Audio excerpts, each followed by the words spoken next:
심사위원이 알려주는 메이크업 국가 자격증. 이 영상과 뷰티 수업 교재만 보신다면 여러분도 충분히 독학으로도 원패스 하실 수 있습니다.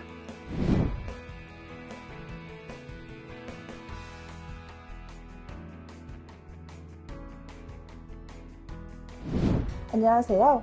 뷰티 원패스의 장소영입니다. 정말 많은 분들이 뷰티 원패스 영상과 뷰티 수업 교재를 보시면서 독학으로 실기시험을 준비하고 계신데요. 아무래도 독학으로 준비하시다 보니 궁금한 게 정말 많으실 것 같습니다. 그래서 오늘은 여러분들이 댓글로 남겨주신 질문들 중 실기시험의 전반적인 내용에 관한 답변을 드리도록 하겠습니다. 네, 사용하셔도 됩니다. 단, 모공 프라이머를 사용하실 경우 시험 전에 미리 사용하시면 안되고 시험 시작 후 베이스 단계에서 발라주셔야 합니다. 특히 톤업 기능이 있는 제품을 쉬는 시간에 미리 발라놓을 경우 부정행위로 간주되니 반드시 시험 시작 후에 사용해 주시기 바랍니다. 네, 괜찮습니다. 한 과제 내에서는 베이스와 파운데이션, 윤곽 수정 등 피부 표현을 하실 때 하나의 스펀지를 사용해서 모두 표현하셔도 괜찮습니다. 베이스 따로, 파운데이션 따로 이렇게 스펀지를 사용한다고 해서 점수를 더 받거나 하지는 않습니다. 단 원칙상 메이크업 스펀지의 경우 일회용품이기 때문에 1과제에서 2과제, 2과제에서 3과제 이렇게 과제가 바뀔 때마다 새 것으로 바꿔주셔야 합니다. 또한 브러쉬의 경우 일회용품이 아니기 때문에 파운데이션 브러쉬를 사용하시는 분들은 새 것으로 준비하실 필요 없이 1, 2, 3과제 모두 같은 브러쉬로 사용해 주시면 됩니다.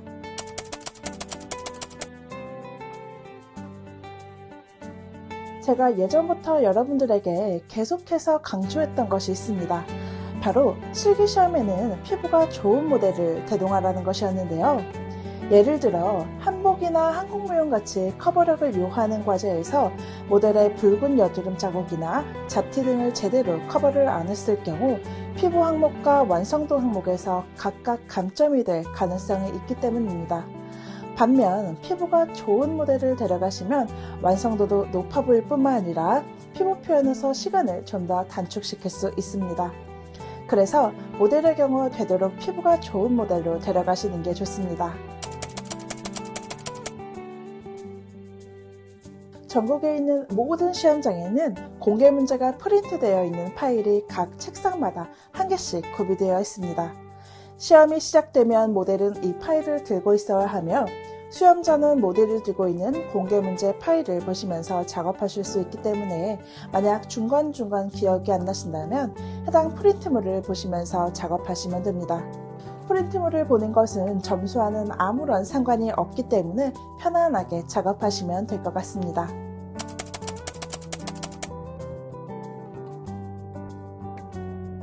네, 괜찮습니다. 여러분들도 아시다시피 위생복 소매 밖으로 티셔츠 소매가 삐져나올 경우엔 표식으로 인정됩니다. 그렇기 때문에 소매가 나올까봐 걱정되시는 분들은 위생복 안에 민소매를 입으시는 것도 좋은 방법입니다.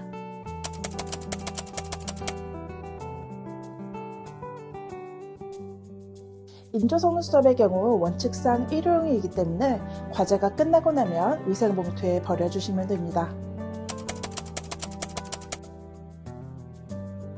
네, 가능합니다. 눈을 감아주세요, 눈을 떠주세요와 같이 과제 수행에 필요한 대화는 주고받으셔도 됩니다. 단, 과제 수행에 불필요한 대화나 모델에게 작업 과정을 묻는 행위는 절대 금물입니다. 간혹 모델을 아는 사람으로 데려가시는 분들 중 시험 도중 너무 긴장한 나머지 다음 작업이 기억이 안 나서 속눈썹 다음에 뭐 해야 하지? 입술 무슨 색으로 해야 하지? 등등 작업 과정에 대해 모델에게 질문을 하시는 수험자분들이 계신데요. 이러한 행동은 부정행위로 간주됩니다. 무의식적으로 모델에게 이러한 질문을 하지 않도록 반드시 주의해주세요.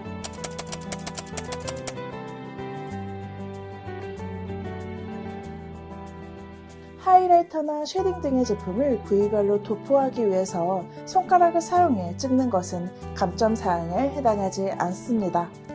다만 부분적으로 콕콕 찍어 넣는 건 손가락으로 하셔도 되지만 콕콕 찍어 넣은 제품을 펴바르실 땐 반드시 브러쉬나 스펀지 등의 도구를 사용해 주셔야 합니다.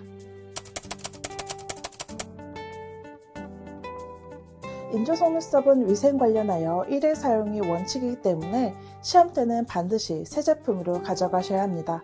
사용감이 있는 인조 속눈썹을 지참하실 경우 감점 사항에 해당합니다.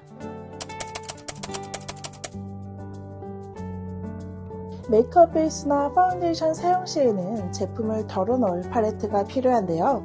메이크업 팔레트의 경우 손에 들고 하거나 바닥에 내려놓는 것은 점수와는 전혀 상관이 없기 때문에 편한 방법으로 하시면 될 것 같습니다.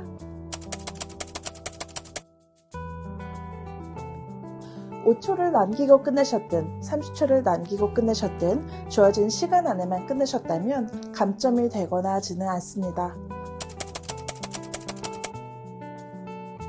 파우더를 얼굴 전체적으로 펴바르실 때는 큰 사이즈의 분첩을 사용해 주셔야 하며 눈썹을 그리실 때 새끼손가락에 끼는 용도로 사용하시는 분첩은 작은 사이즈와 큰 사이즈 모두 사용 가능합니다. 장갑 착용은 불가합니다. 메이크업 실기시험에서는 모델과 수험자 모두 네일아트가 되어 있을 경우 표식으로 인정되어 감점이 되는데요. 만약 봉숭아물을 들였거나 젤네일을 해서 부득이하게 네일아트를 지우기 어려운 상황이라면 의료용 살색 테이프로 손톱 부위를 돌돌 말아서 반드시 가려주셔야 합니다. 테이프로 손톱이 안 보이게만 해주신다면 감점되지 않습니다. 손통의 경우 스텐과 플라스틱, 유리재질 모두 사용 가능합니다. 재질에 따른 점수 차이는 없기 때문에 원하시는 제품으로 사용해 주시면 될 것 같습니다.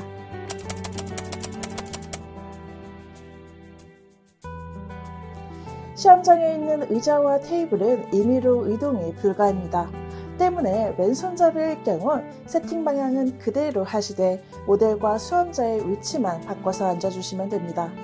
또한 이 점은 점수와는 아무런 상관이 없기 때문에 걱정하지 마시고 편안하게 작업해 주시면 됩니다. 반영구 모델의 경우 시험장 입실 전 사전심사 시 감점이 됩니다. 또한 각 과제별로 해당 메이크업 항목에서 감점이 있을 수 있습니다. 자, 무슨 말이냐면 예를 들어 눈썹 반영구가 되어 있는 모델의 경우 이미 눈썹이 그려져 있는 상태이기 때문에 각 과제별로 눈썹 항목에서 점수가 깎일 가능성이 있습니다. 이렇게 되면 1과제부터 3과제까지 총 점수를 합산했을 때 감점 정도가 매우 크겠죠. 반영구 모델의 경우 생각보다 감점 정도가 매우 크기 때문에 되도록 반영구가 안 되어 있는 모델을 대동하시길 추천드립니다. 브러쉬에 파우더 가루가 많이 묻었을 경우 퍼프나 마른 티슈로 양 조절을 해주시는 것이 좋습니다. 간혹 손바닥에 브러쉬를 비비거나 공중에다 손가락으로 브러쉬를 탁탁 치면서 가루가 허공에 날리게끔 하시는 분들도 있는데 이럴 경우엔 감점 가능성이 있기 때문에 되도록 마른 티슈나 퍼프를 사용해 주세요.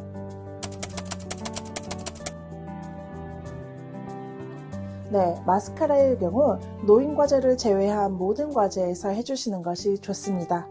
공개 문제에는 아주 기본적인 틀만 나와 있습니다. 실기시험의 경우 공개 문제에 제시된 기본 틀을 토대로 수험자가 얼마나 능숙하게 완성도 있는 메이크업을 하느냐를 보는 것이기 때문에 과제의 완성도를 위해서 노인을 과제한 모든 과제에서 마스카라를 해주시는 것이 좋습니다.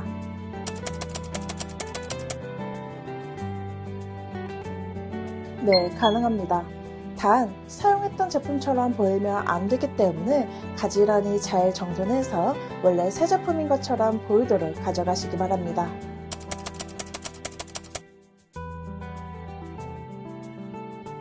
감독위원들이 판단했을 때 남아있는 제품의 양이 시험을 응시하는 데 무리가 없겠다 판단될 정도로는 있어야 합니다. 일반적으로 살짝 구멍이 보이는 정도는 괜찮지만 너무 많이 비어있어 간당간당하게 작업을 해야 하는 정도라면 새로 구비하시는 것을 추천드립니다. 수험자의 메이크업 여부는 점수와는 아무런 상관이 없기 때문에 편하신 대로 하고 가시면 될 것 같습니다. 단, 입실 전 수험표에 있는 사진이 본인이 맞는지 확인을 하기 때문에 실물이 사진과 너무 다르게 보이지 않도록만 해주세요. 네, 가능합니다. 단, 부분 커팅된 속눈썹이 가닥가닥 따로 떨어져 보이지 않도록 연결에 좀 더 신경 써주세요. 무쌍인 채로 하시는 게 좋습니다.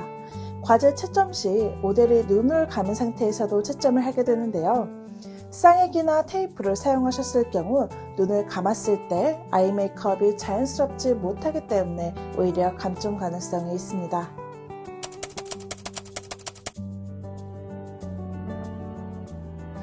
과제에 따라 다릅니다. 그레타 가르보를 예를 들어 설명드리면 그레타 과제에서는 파운데이션 단계에서 쉐딩과 하이라이트 후 파우더를 하라고 공개 문제에 명시되어 있기 때문에 반드시 두 가지 타입 모두를 사용해 주셔야 합니다. 또한 여러분들이 뷰티 원패스 영상을 보시다 보면 어떤 영상은 크림과 파우더 타입으로 컨투어링을 2번 하는 게 있고 어떤 건 파우더 타입으로만 하는 경우가 있는데요. 메이크업 실기시험 공개 문제의 지시문에는 아주 기본적인 틀만 나와 있습니다.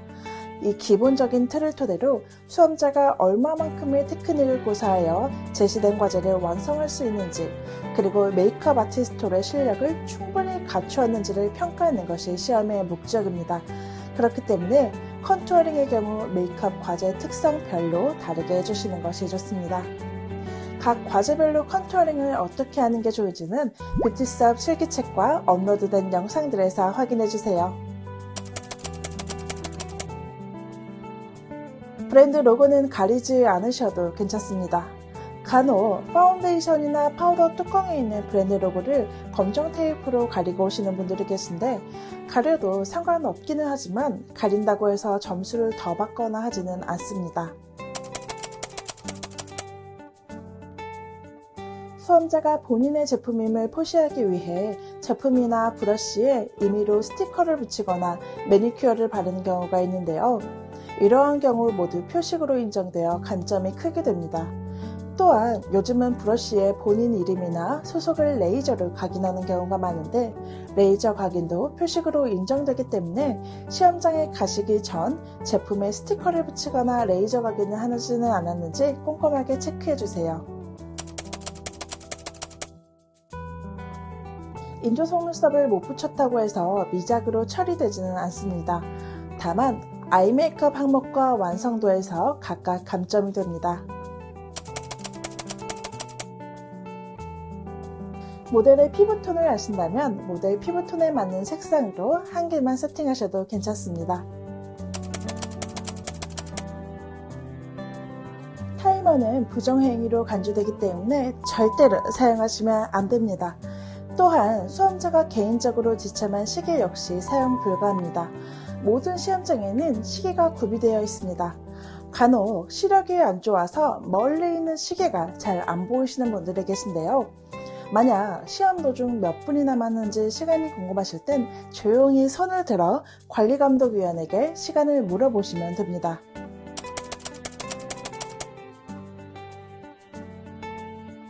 하이라이트나 쉐딩 등의 컨투어링처럼 특정 부위에만 콕콕 바를 때는 덜지 않고 손가락이나 브러쉬 등으로 사용하셔도 되지만 얼굴 전체적으로 넓게 펴바르실 땐 되도록 팔레트에 덜어서 해주시는 게 좋습니다. 무조건 사용해야 하는 것은 아닙니다. 바구니는 필수 지참 재료가 아니기 때문에 수험자의 필요에 따라서 세팅하셔도 되고 안 하셔도 괜찮습니다. 바구니를 세팅하지 않는다고 해서 감점이 되거나 하지는 않습니다. 테이블 세팅의 경우 보기에 최대한 깔끔하고 정리정돈되어 보이도록만 해주시면 바구니 없이 세팅하셔도 괜찮습니다.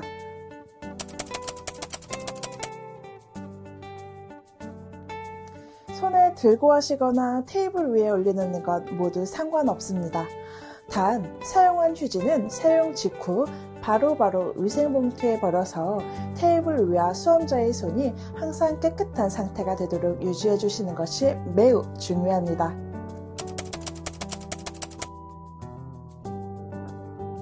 뷰러를 사용할 때 손으로 하는 것과 면봉으로 하는 것의 점수 차이는 없기 때문에 편하신 방법으로 해주시면 됩니다. 단, 손으로 하실 경우 아이섀도우가 번지거나 지워지지 않도록 주의해주세요.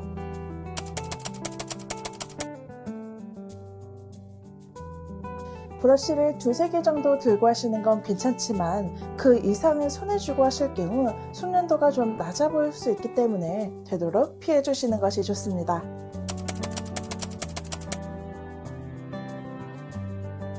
컬링이 잘 안되는 분들은 사이즈가 작은 뷰분 브러를 사용해서 부분 나눠서 뿌리 부분부터 지그시 꽉 집어주세요.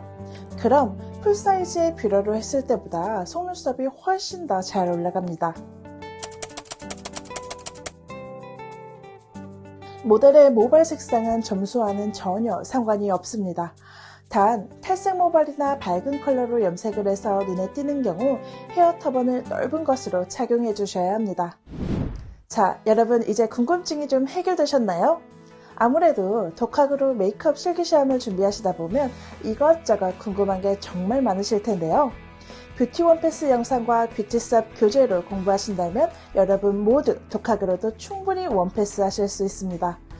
국가자격 시험에 대해 궁금하신 사항은 아래 댓글로 문의 주시고 이 영상이 도움되셨다면 구독과 좋아요 눌러주세요.